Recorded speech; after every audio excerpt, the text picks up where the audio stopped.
You know, we've all been taught that to look after yourself and to meet your own needs is selfish. It's actually not. It's self-preserving, it's self-enlightening, it's self-encouraging. And if all of us just meet our own needs, we don't have needs anymore, and then we can do our beautiful acts of service from a full tank rather than from an empty one.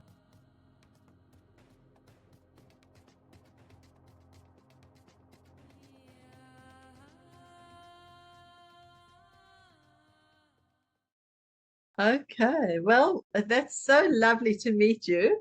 Lovely to meet you too. And I'm glad you accepted to jump head first. Oh my God, because I know Yes. it can be so scary, right? But from what I've gathered just by reading to you a little bit of description, you are the type of person that would somewhat jump at the deep end or push out of the comfort zone.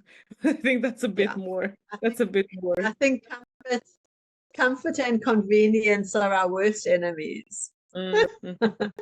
Whenever there's convenience, we lose skills.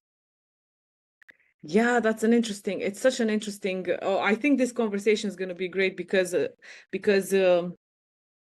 because of this whole comfort zone, pushing out of the comfort zone and the comfort that you were describing right there, because I can see it happening when it happens in my life, both of them, and also with everybody else that surrounds me, and the world in general. So I'm gonna start with, if you could tell me a little bit about yourself, like a little bit about your history, let's say, where you said you're from South Africa originally.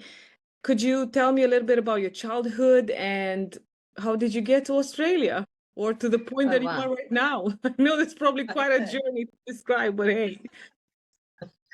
Yes. Well, I was born, I'm the youngest of four siblings, or three siblings. I'm the fourth. And yeah, I grew up in a family of lawyers. So my dad was a lawyer, my two brothers became lawyers, and my mother was their bookkeeper. So I was really kind of like the black sheep of the family because I never studied law, and then I immigrated. And I studied psychology. So I'm actually a clinical psychologist. Wow. Immigrated from South Africa to Australia. And yeah, when I graduated after 9 years of studying and 4 degrees, my dad wrapped his arms around me and he embraced me and said, "Oh, it's not too late for you to study law." on my graduation after 4 degrees. So that was quite telling how proud he was of me. But it's been quite a journey because I grew up in a family where I was really, really bullied by every one of my siblings. And then I jumped from that hot frying pan into marrying a psychopath, and I was with a psychopath for 22 years. So wow. It's been a huge, huge journey. And in between that, I studied. I actually had a very successful clinical psychology practice, and I realized somewhere along the line during COVID, actually, that everything I thought I knew and I was actually a lie. And I've had to unlearn and relearn and remember everything. So because as a clinical psych, I was trained in emotions. I did psychodynamic psychotherapy. So that's all about emotions, or it's all about development, it's all about behavior, and it's all about cognitions. Nothing about spirituality. And for me, spirituality has become everything. Every single thing, and the way we live makes sense if we just bring in the spiritual component. And in Australia, they teach psychology that they're only using cognitive behavioral therapy. So it's cognition and behavior. They leave out everything about emotions and everything about spirituality. Wow. So it's just incredible to me how now that I've got this huge spiritual component, which is part of my day every day, the world makes sense. I want to pinpoint a little bit, like a lot of people that talk about relationships that they've been in, they mention how they've been with a narcissistic person. You went to the other extreme, like further down the stick of psychopath. So how did you figure that out? And how were you married with this person for so long? What was the, I guess, what were the cycles that were repeating, or what was the pattern that you were working with for you to realize that he was a psychopath to start with? And how, I don't know, as much as I'm asking, how did you manage to survive for 22 years in such a relationship? Like, what was the dynamic like in all of it? I suppose, you know, you are in survival mode. And I think that was what was familiar to me. If when I grew up with three narcissists, and that was what was familiar. So I had, like, there were quite a few, I'm talking years ago. I've been now married to my beautiful, beautiful husband for 16 years. We have the most idyllic life. We live on in a gorgeous rural area in one of the most beautiful areas of Australia. And we have an animal sanctuary. So we're surrounded by animals and beauty, and we completely self-sufficient. We grow everything organically. So I've got the most beautiful life now. And I suppose, you know, it's all about what's familiar, and it's the comfort.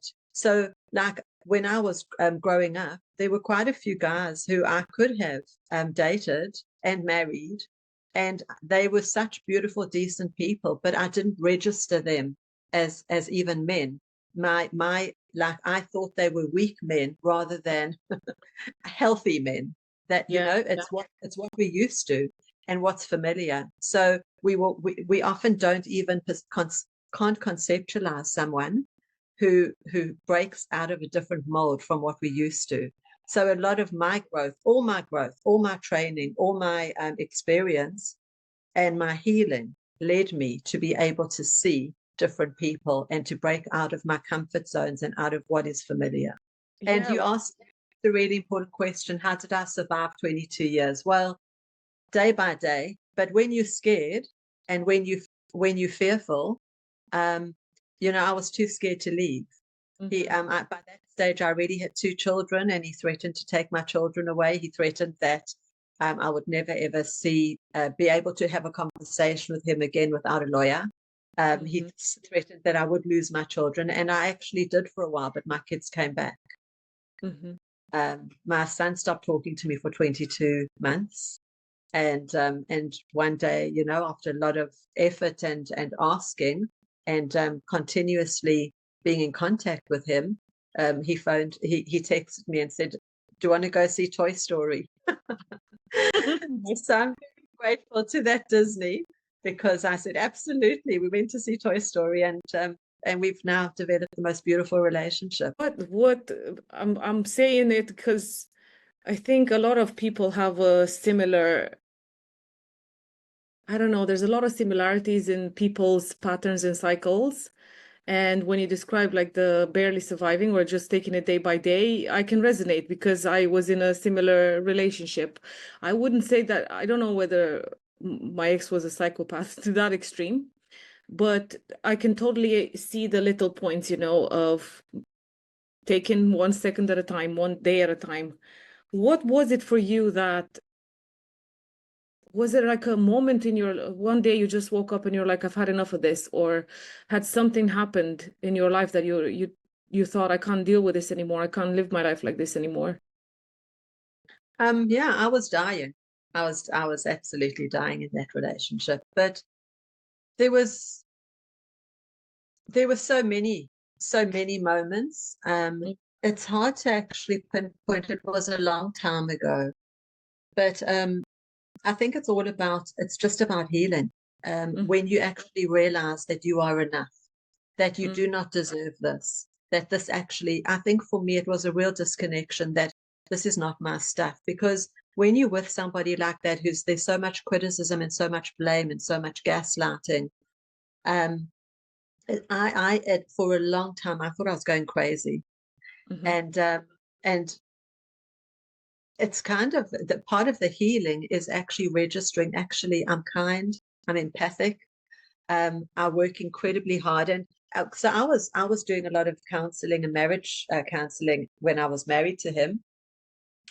And I used to think I was the biggest hypocrite. And I had big imposter syndrome, like how on earth could I be helping other people when my relationship was in such a shambles?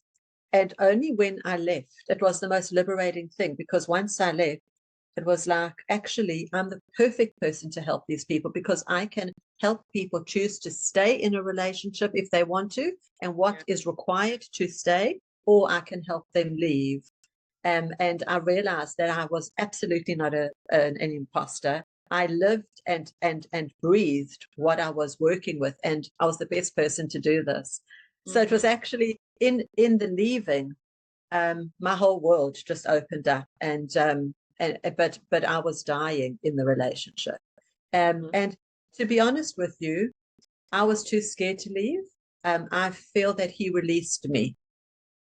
He released me so that he could steal all of our finances and all of our money. He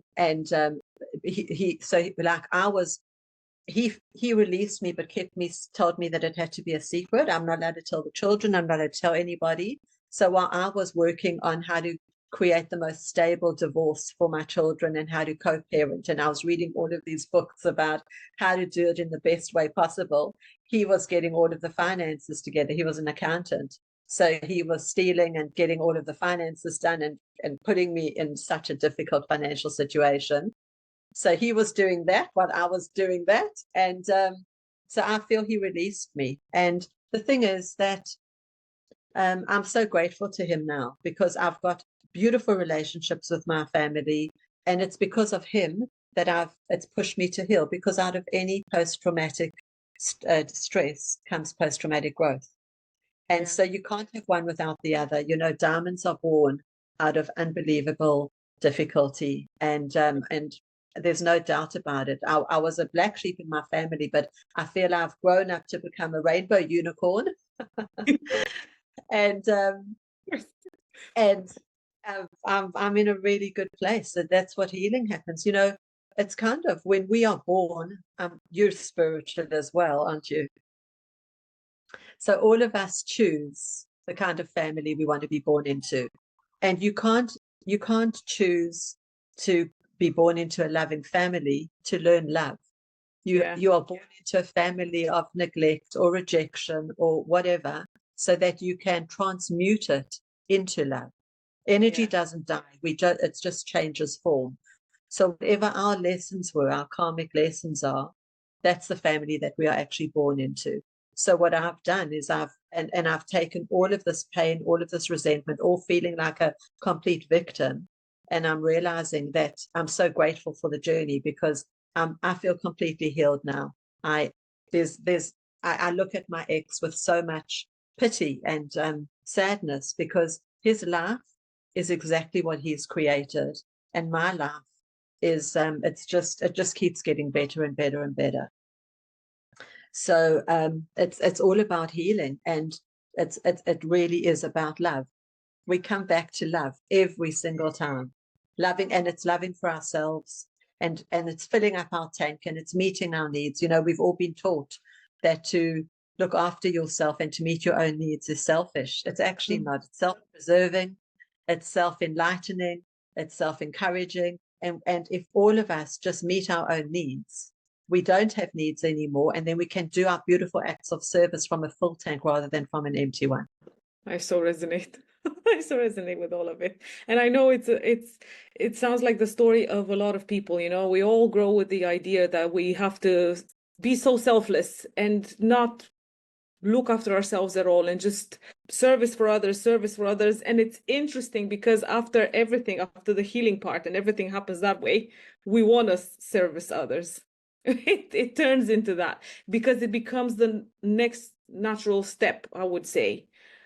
So what was your healing like? Wow, I can only imagine the amount of work that you must have done. So, and what tools did you use, I guess, especially because you've got a psychological background. So I don't know whether you've used tools on yourself from what you've learned, or it was a completely different clean slate, I'm just going to do meditation or whatever other things that you've used for yourself? So have you heard of Psych-K? Yes. Psych-K is literally the key to our psyche, and it's tapping into the subconscious, and it changes subconscious beliefs. So every single solitary belief we ever have about ourselves from the time we are in utero up until the age of 7, about belief around ourselves, our family, communities, work, relationships, health, sex, money, every belief we ever have around ourselves is born in those first 7 years of life.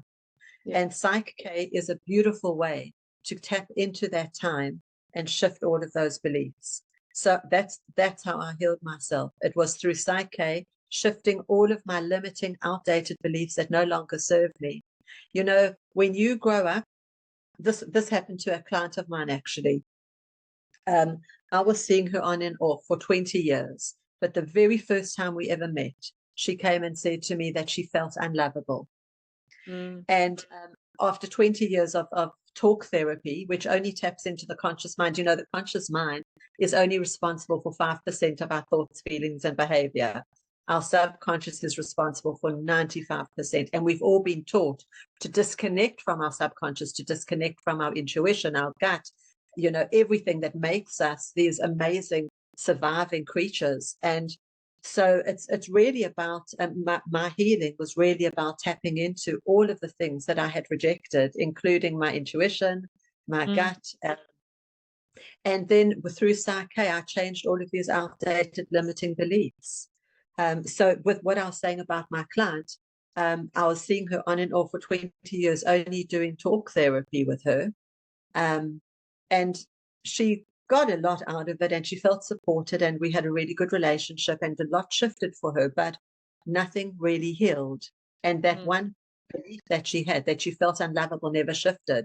And then one session of Psych-K with her, and that belief shifted from I'm unlovable to I am lovable. And just that one belief changed her entire world. So she started off feeling, it changed the way she related to herself. It changed the way she related at work, to her friends, to her family. That one belief shifting changed the entire trajectory of her life. And that's what I did with myself. I have literally gone in, and every single limiting belief I had, I've changed a limiting belief to a beautiful, adaptive, proactive, life-loving, safe belief. And that's changed everything. I am curious exactly what the process is like, because is it like is there a specific protocol you follow or of writing, or can you walk us through the process, or is it something that people need to look into differently? Well, the originator was a man who just passed away about 9 weeks ago, but his name's Rob Williams. And he was actually gifted this Psych-K as a download. He was a clinical psychologist, and he was going into lecture a whole lot of students. And he suddenly saw all of these words coming in front of his eyes. And it's actually a beautiful story. He called a colleague and he said, I feel like I'm going crazy. Please come and take my class. I need to go do something. So he ran into his office, and whatever these words were, he started typing it all out. And it was Psych-K, which he received it as a visual download. And he's actually, if anybody's interested, they can go. He's written, and he's got a whole lot of YouTube clips where he's describing the process, and he's actually doing the process about it on stage. But basically, it's all about it brings in a whole lot of different philosophies, NLP, muscle testing, everything is the spiritual and energetic component. It's about the higher component. And so what happens is when our subconscious is formed, we are in a theta brainwave state up until the age of 7. And everything else, after the age of 7, our brainwaves start functioning at a gamma, alpha, beta brainwave state, which is why it's very difficult to get back to that timeline. And the process of Psych-K actually leads us back into that theta brainwave state. And also it's with muscle testing. So muscle testing is used in a very different way in Psyche because energy can't lie. So we can lie with our words, we can lie with our expressions, we can lie with our intentions, but energy can't lie. So you tap in, you tap into your subconscious all through muscle testing. Mm. And your energy decides the entire process. It leads you. So once you've established a communication with your own self, with your own energy system, then you know that you are being led. So everything that comes up is about the healing, and the conscious mind keeps coming in to derail it, but you very clearly can work out what is coming from your subconscious and what's coming from your conscious mind. So like a very quick tip, if I can just give a tip about this, is whenever you tap in, one of the ways to do it is you get really deep into yourself, and you try and create a really clear channel. And then you put your hands on your heart, which creates a mind-heart connection.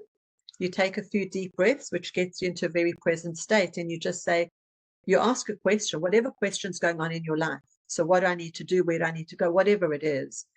And the very first answer that comes to you within the first 5 seconds, that is always your subconscious talking. And then your conscious mind comes up and starts to give you 100 different reasons why you shouldn't do that. And it's very loud. So always, whatever comes up in that first 5 seconds, that's your subconscious. It's very powerful. It's very spontaneous. It's extremely quick. And that first 5-second answer is always the one to go with. And anything else that comes after that, that's your conscious mind trying to keep you safe. Wow. So I kind of relate the conscious mind to being an untrained puppy dog. It's lovable and it's gorgeous, and we need to embrace it, but we need to train it. It is not the driver. We are the driver, and that we need to reel it in. And when we've healed, our conscious mind and our subconscious are working together in a whole integrated, aligned way. When we are truly healed, there isn't the conflict. Oh my Lordy, I feel like a sponge right now. I don't even know which way the information is going, because I know I've seen some clips, when you were describing. I'm like, I remember seeing some clips about it, and I wasn't sure if it's the same thing, that you were describing. And wow, is this something that you use with your clients right now? Because okay, maybe I'm going a bit too far ahead, to be honest, because I'm thinking of your healing process and what you've used. And you said this has been like over 16 years ago, at least, because now you're in a different relationship, in a different life altogether.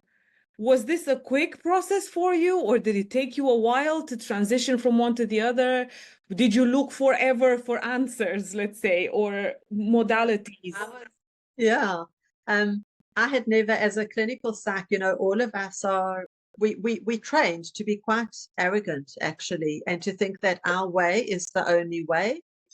I feel that my training really brainwashed me a lot, and didn't allow me to actually see beyond my own training. I thought that my training was amazing and fantastic. And when and then one day I was in my kitchen, and I had been watching a YouTube clip, and I hate, when YouTube it just goes into another clip, and it really annoys me. So I was on the other side of the kitchen, and the thing that I was watching just stopped, and something else came on. And have you heard of Bruce Lipton? Yes. So he is a stem cell biologist, and he's done everything about epigenetics. And he came on, and I started running back to turn it off. And within that second, it was about 30 or 40 seconds it took me to get from one side to the other to turn him off. I was absolutely engrossed, and he introduced me to the concept of energy psychology and of Psyche. So what happened with him, he was giving a lecture all about epigenetics and how it's 100% the environment, not the genes. The environment comes before the genes. So it's not a question of, and he goes into a lot of detail proving that it's all about the environment that we live in, that makes all the difference. And epigenetics comes before, it's the precursor to genetics. And so he was giving this whole speech and talk, and he was coming to the end of the talk, and somebody said, well, this is amazing what you're talking about. How do we put it into practice? And he said, I'm just the researcher. I'm not the practitioner. I do not know how to do it. And Rob Williams jumped up and he said, I do. And he came on stage and he showed Sake to everybody. And Rob Williams and Bruce Lipton became best of friends. And Rob Williams did all of this work on Bruce Lipton, and now Bruce is a big proponent of Sake and talks about it wherever he can on any platform that he's on. I find it absolutely fascinating that I've seen Bruce Lipton so many times. I haven't actually listened fully to one thing from one end to the other. There's something about it that sometimes I think that I'm not ready probably to hear it. You know, there are certain things that my mind is not ready to listen to or understand. So I generally just skip through or skim through his teachings, but it's like, maybe now I need to go and listen properly to what he has to say. It's incredible. And the way these two men worked together, because Bruce came through everything of the scientific, the research stuff, and Rob Williams has put it all together practically. And they are what they've created for humanity. And this was gifted. You know, I do want to say that this was gifted to Rob, because he doesn't claim it as his own. He says it was a gift given to him, and it has been his mission to bring it out to humanity. I've noticed that's a recurring theme in a lot of people. I'm thinking right now, Gene Keys. I don't know if you heard of the Gene Keys. Oh, what's his name? Robert. Oh, I can't remember the name of the person that created. Well, he didn't create it. The same kind of thing, you know. He had a download of it, and it's a similar thing of I'm just putting this out there for the world. It's not mine. I didn't create it, and I so resonate with that. Okay. So you've gone through this whole thing. You've found your own ways of changing. What happened? How did you end up where you are right now? Like where did you decide to stop being a psychologist, let's say, and follow other paths? Well, I still am. Like, what happened for me is I had a big awakening at the start of COVID. And I realized that my training with my ex-husband was actually showing me what, you know, I lived a microcosm of what the world we live in is. And he actually helped me to understand the world in a bigger picture. So that was my huge awakening, and one I'm very grateful to him, because I could see what is going on in the world and how the world is actually ruled by psychopaths themselves, you know, rippling down. And it's us people at the lowest rung of the levels that are beautiful and kind. You know, humanity is actually beautiful, kind, compassionate, caring people. We just want to do the very best for ourselves and for our families and for our communities. And we want to be left alone to just live the best life we possibly can. And so when I realized that, my world turned upside down. I actually found my awakening was a very, very traumatic experience, because every belief I had needed to shift. I had to unlearn everything. I had to literally take every single element of my life, my schooling, my education, my friendships, my family, my training, my parenting, my disciplining, every single area of my life. I had to lay it on the table like a tapestry and then pick pieces back. What fitted with me? Who was I? Who was I without this clutter and all this noise? And then I really had to see what are the values that I want to bring into this next phase of my life, and which of my trainings and what was my experience that I wanted to take with me, and what did I want to cut cords with, and what did I want to let go. So it was a very soul-bearing, difficult, traumatic experience. And now that I'm through it on the other side, like, it's when you're in it, it's kind of like, oh, how can you survive it? I was quite suicidal, because it's like, I can see the world now in all of its clarity. Do I actually want to stay in it? I really did ask that question quite a lot. And now that I'm through it on the other side, it's, oh my God, the world is beautiful and rosy. And we are the creators of our world. We can create whatever we want, and it's shifting our beliefs. So, you know, two people will see a bee, and one person will look at that bee with so much fear and say, I'm allergic to bees, it's going to sting me. And the other person will look at that bee and say, oh my God, you are a source of life, and thank you so much. But it's, and that change between how we see the bee is how we look at life, and it shifts the way we perceive our world. So we're either going to perceive everything as a threat and be scared of it, or we're going to perceive it as something to be grateful of, and that's life-giving. And we are the creators of how we want to see our world and how we want to perceive our world, where we have to shift those beliefs. I resonate a lot with that, especially the parts. I don't think I've ever been suicidal, but the whole part of having to forget everything and let go of everything, including, because I think it's so hard when you have to let go of friendships, and never mind husbands and other parts of work, let's say, in your life, but it's difficult because it becomes lonely at a certain point. Yes and no, because the more you go inside yourself, and the more you come to terms with yourself, and the more you love yourself, and the more you meet your own needs, and the more you get in contact with the spiritual realm, you realize you are never, ever, ever alone. You are supported, you are protected. And this is a coming back to yourself. This is really, we all of us we are sparks of divine source creator. And as soon as we can absolutely come back to that part, we are never, ever alone. And your friendship groups get smaller and smaller, because you don't want to be talking about superficial rubbish stuff. You want to have these meaningful, deep conversations based on wholeness and service. And the world is such a, come to the world with curiosity. We've got so much to learn. I feel like an absolute baby in this area. I've got so much to learn, and we will just continuously keep growing and learning and shifting and changing. A random question, but how old were you when you went through this big stage of awakening in your life? 54. It was 4 years ago. Oh, wow. That is insane. Because in my head, I asked in particular because I know if anybody's watching and thinking I'm too old to change, because there's that whole thing of people, whether I'm too young or too old. To me, it's mind-blowing how people put that limitation onto themselves, sometimes, of I can't try this or I can't do that because I'm too old, let's say, or too young. I don't have enough experience. So, wow. The fact that and I think it takes a lot of courage to actually be able to go through what you went through and come on the other end like a unicorn and rainbow, like you described it earlier. A unicorn with rainbows coming out of all angles.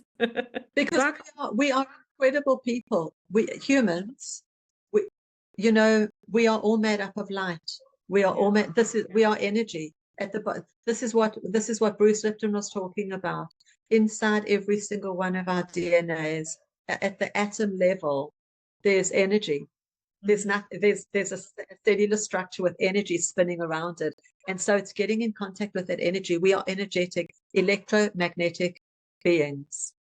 And it's getting in contact with that. Yeah. And the spiritual world is actually the start of everything. Because what you're saying is, we've been taught and we've been programmed that the state, whatever state we are in now, it's never enough. We have been raised within a state of scarcity. So we've been raised, we are too old, we can't do anything, we are going to get sick.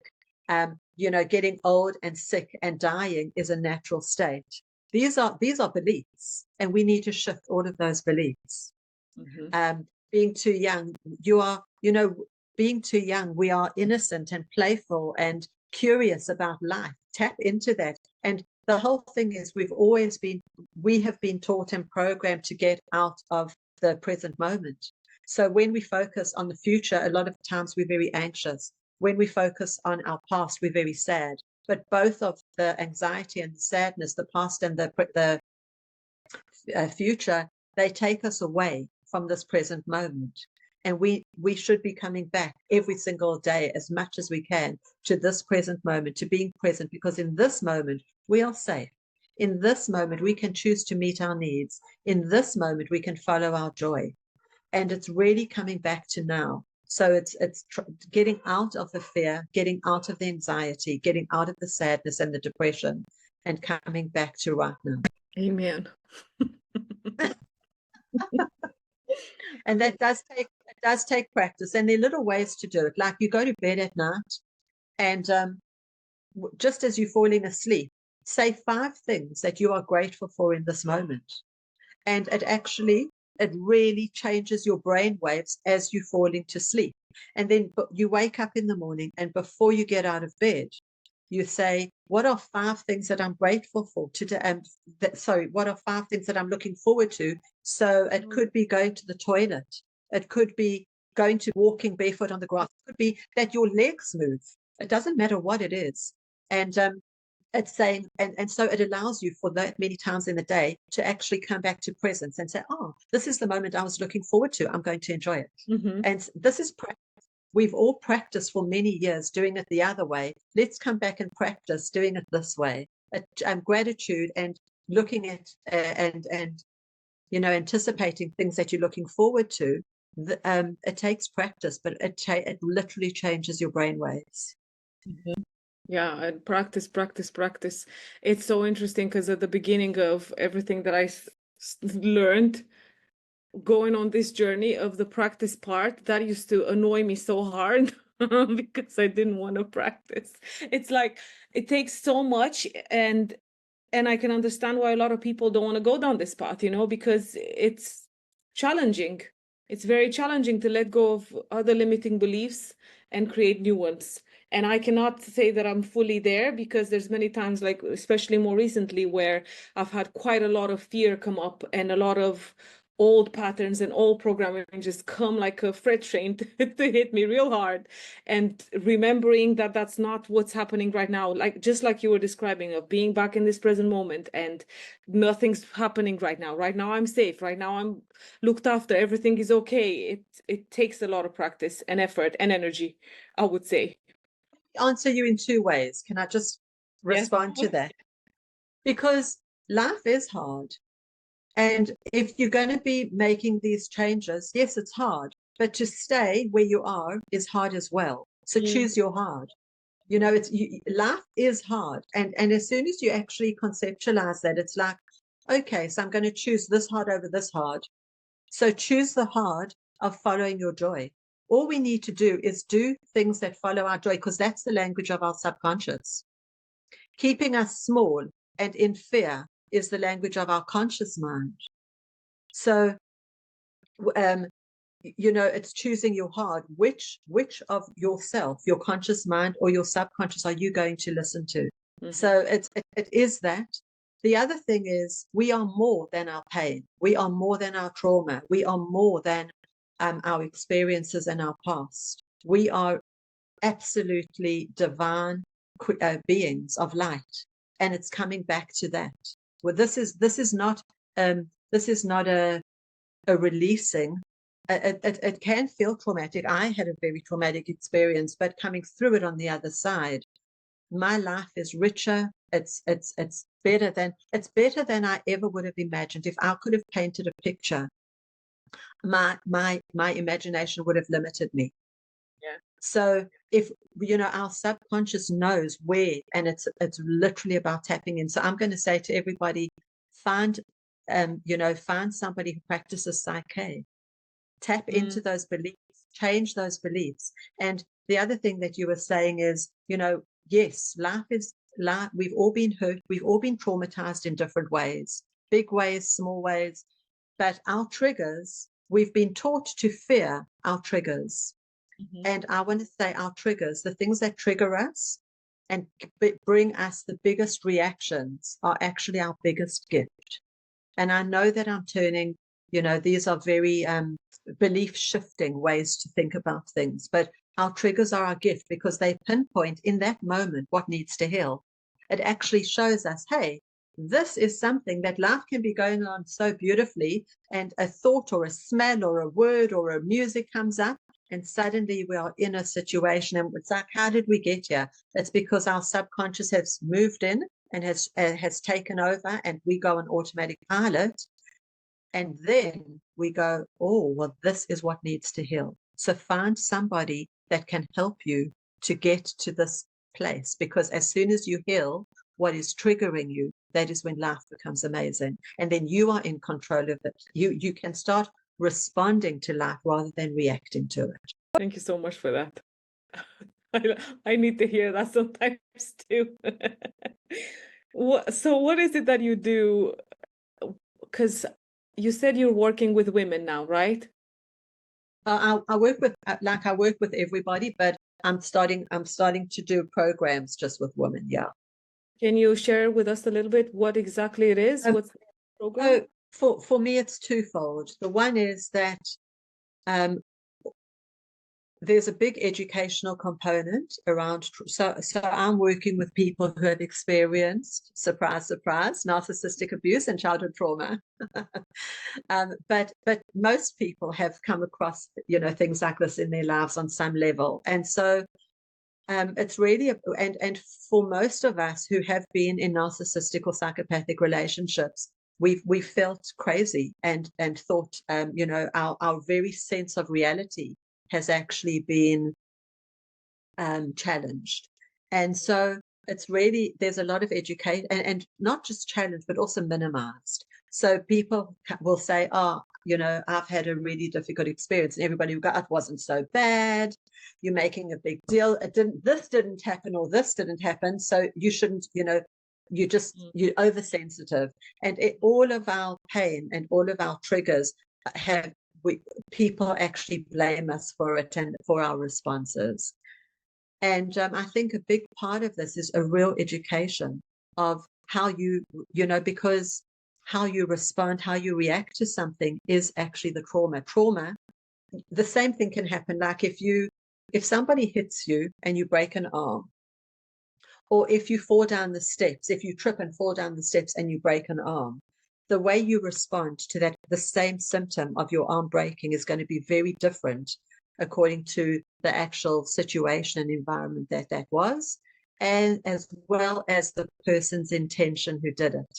So if you tripped and fell, you aren't going to be traumatized. Most people aren't traumatized by it because they'll go, oh, that was terrible. But if you were pushed down those steps, that was the intention of the person who did the pushing that actually creates the trauma. So it's always about the intention. And I think a lot of information needs to happen about what trauma actually is. Trauma is not something that's it is something that's in our mind, but it's stored in our minds, in our psyche, in our bodies, and in our spirit. And we have to heal trauma on every one of those levels. Mm-hmm.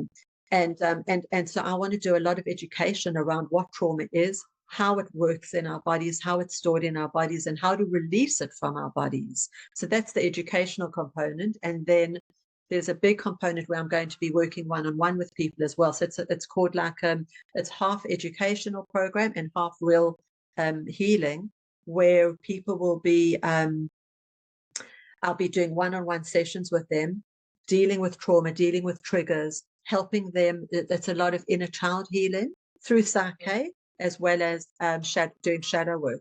So all of us have elements of ourselves, whether it's feelings or thoughts or experiences that we've tried to shut out. And for all of healing, we have to be shining light on those dark places so that they lose their power over us.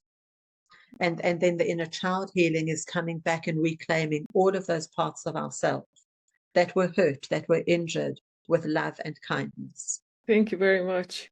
Sounds like a heck of a mission, but it sounds like a lot of clarity around it too.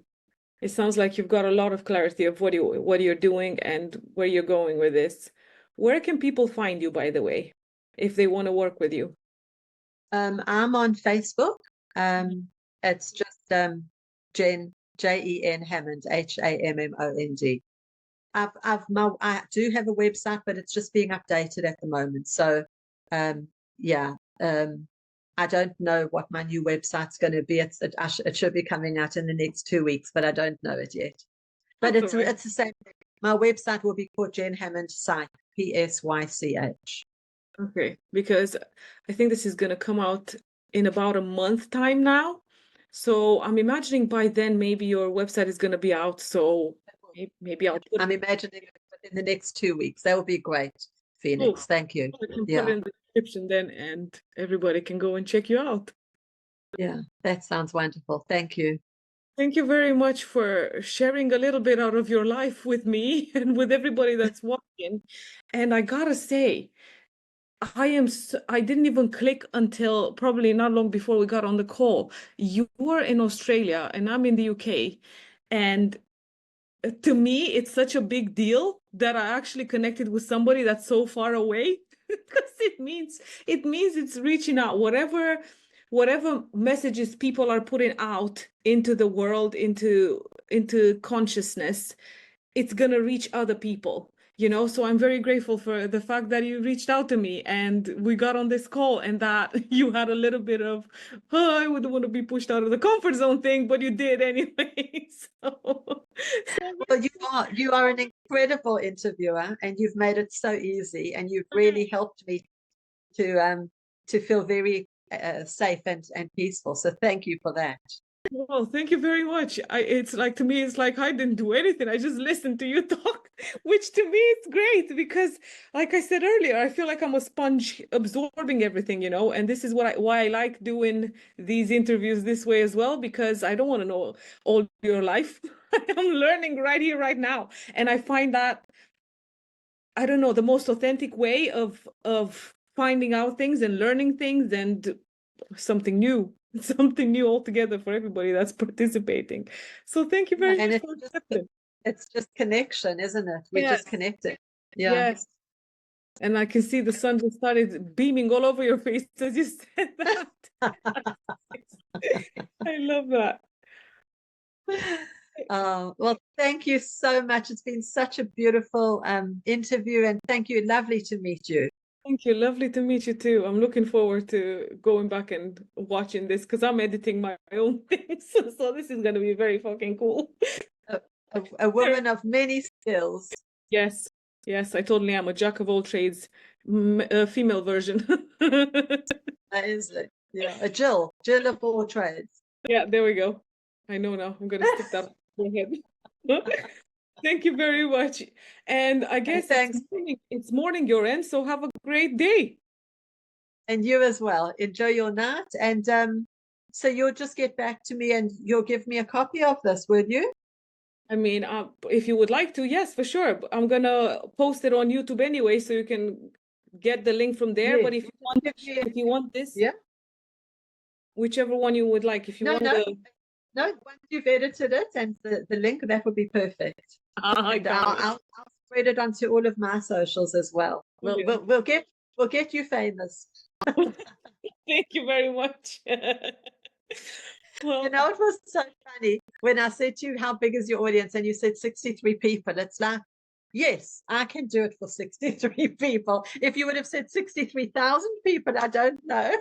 Oh my God, in my head, see, it could have been exactly the opposite, because a lot of people are like, oh, you only have 63. But in my head, I started this probably 9 months ago. And at the beginning, because I started my YouTube channel in 2019, I think, and it was literally just a little bit of me pushing out of my comfort zone, of getting in front of the camera and recording whatever was going on in my head and putting it out there because of the idea of being seen, right? And I done a few clips. They're still on YouTube. They're still over there. And then last year I thought, why don't I just do that again? Why don't I just continue with? And it started off more or less as a Dear Diary thing. And then I thought, oh, maybe I can bring people in. And now I'm like, oh, finding people, getting them to, it evolved into, if there's a person that has a message that's going to reach somebody out, why wouldn't I do that? Why wouldn't I be part of that, and just help the other person, help many other people that are needing your medicine, right? Because like you said, you've gone through so many things, and now you're helping people with the things that you've gone through, and that's where your medicine lies. But of course, until you go through everything, you don't know that that's where your medicine is. And why wouldn't I do that? Why wouldn't I help people do that? So that's how it's That's all your about. answer. Yeah. So from I don't know, maybe 12 subscribers that I had at the beginning of last year, now I've got 63. I think it's pretty good. Me too. Me too. That's fantastic. Oh my God, enough of me talking now. Thank you very much. Thank you so much. Take care, Fina. You too. Keep up the good work. Thank you. Bye. Bye.